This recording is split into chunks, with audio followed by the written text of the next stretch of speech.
Dear students, welcome back in my YouTube channel. आज के इस वीडियो के अंदर बात करेंगे आईपीयू की बीएससी नर्सिंग की काउंसलिंग के बारे में। आईपीयू में जो बीएससी नर्सिंग में एडमिशन होता है वो एक आपका नीट के एंट्रेंस एग्जाम के थ्रू होता है एंड एक सीईटी के एंट्रेंस एग्जाम के थ्रू होता है।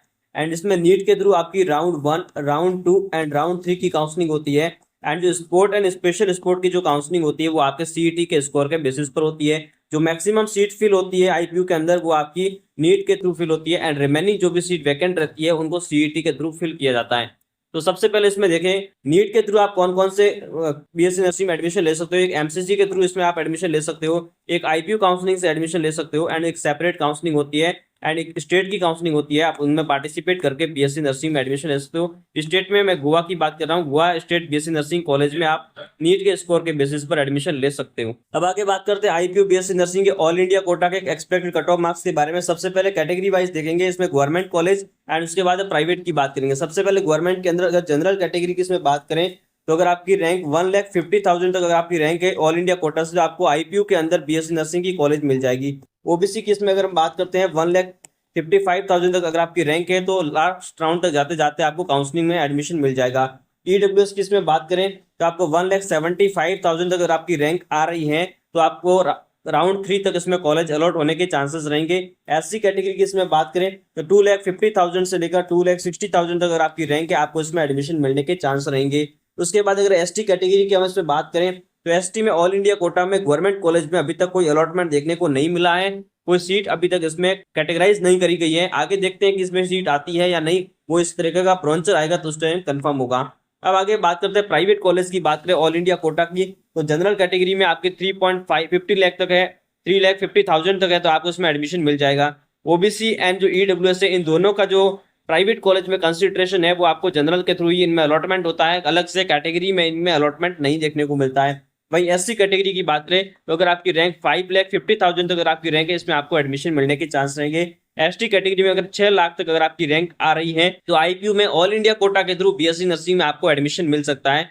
आप आईपीयू की काउंसलिंग को ध्यान से समझिएगा। आईपीयू के अंदर अगर आप ऑल इंडिया कोटा से बिलोंग करते हैं तब भी आप पार्टिसिपेट कर सकते हैं, यहाँ पे आप दिल्ली के स्टूडेंट्स हैं तब भी आप इसमें पार्टिसिपेट कर सकते हैं। इसमें टोटल काफी 3 गवर्नमेंट कॉलेज है एंड रिमेनिंग सारी की सारी कॉलेज आपकी प्राइवेट कॉलेज है। प्राइवेट कॉलेज जिसके अंदर टोटल 5 प्राइवेट कॉलेज है एंड एक साकुतला कॉलेज है जिसका अभी तक कोई कंफर्मेशन नहीं है कि इसका एडमिशन होगा या नहीं। तो टोटल यहाँ पर आपकी 9 बीएससी नर्सिंग की कॉलेजेस हैं आईपीयू के अंदर, जिसमें 3 गवर्नमेंट है, Indurao, Kasturba and Panna Dai college of nursing. अब हम बात करते हैं आईपीयू के दिल्ली एनसीआर कोटे की। इसमें बात करें सबसे पहले गवर्नमेंट कॉलेज का कट ऑफ देखते हैं। दिल्ली एनसीआर के जो रेजिडेंट स्टूडेंट जिन्होंने 11th एंड 12th दोनों दिल्ली से करी है तो उनके लिए अगर गवर्नमेंट कॉलेज का एक्सपेक्टेड कट ऑफ मार्क्स देखें तो जनरल कैटेगरी से अगर आप बिलोंग करते हो और आपकी रैंक 2,20,000 से लेकर 2,40,000 तक है तो इसमें आपको एडमिशन मिल सकता है।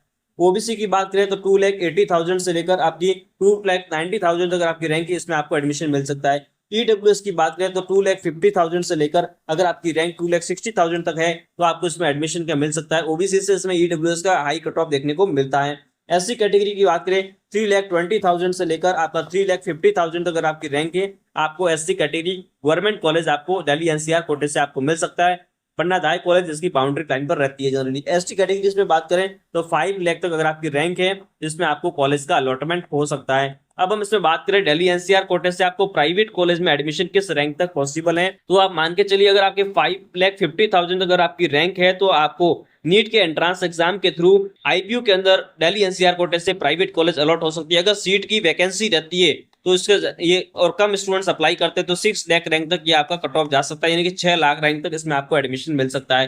प्राइवेट कॉलेज के अंदर ओबीसी एंड ईडब्ल्यूएस का अलग से कोई अलॉटमेंट नहीं होता है, दोनों का अलॉटमेंट जनरल कैटेगरी से होता है, उसी में आपको कंसिडरेशन किया जाता है। कैटेगरी से इसमें अलॉटमेंट देखने को नहीं मिलेगा आपको ओबीसी एंड ईडब्ल्यूएस को, दोनों इन दोनों का कैटेगरी का जो अलॉटमेंट है वो जनरल से ही अलॉटमेंट होगा। एससी कैटेगरी की बात करें तो उसमें 6 लाख से लेकर आपका 6.5 लाख तक अगर आपकी रैंक आ रही है तो उसमें आपको एडमिशन मिल सकता है। एसटी के अंदर अलग से कोई इसमें अलॉटमेंट नहीं है। तो ये सारा कट ऑफ मैंने आपको दिल्ली एनसीआर कोटा का ऑल इंडिया कोटा का बता दिया। अगर काउंसलिंग के अंदर आपको कोई भी डाउट है एंड कंप्लीट काउंसलिंग की गाइडेंस चाहिए तो आप मुझे व्हाट्सएप पर मैसेज कर सकते हैं। व्हाट्सएप की लिंक इस वीडियो के डिस्क्रिप्शन में दी गई है जहां पर आपकी कंप्लीट काउंसलिंग करवाई जाएगी। 9950647391 इस नंबर पर भी आप मुझे मैसेज कर सकते हैं।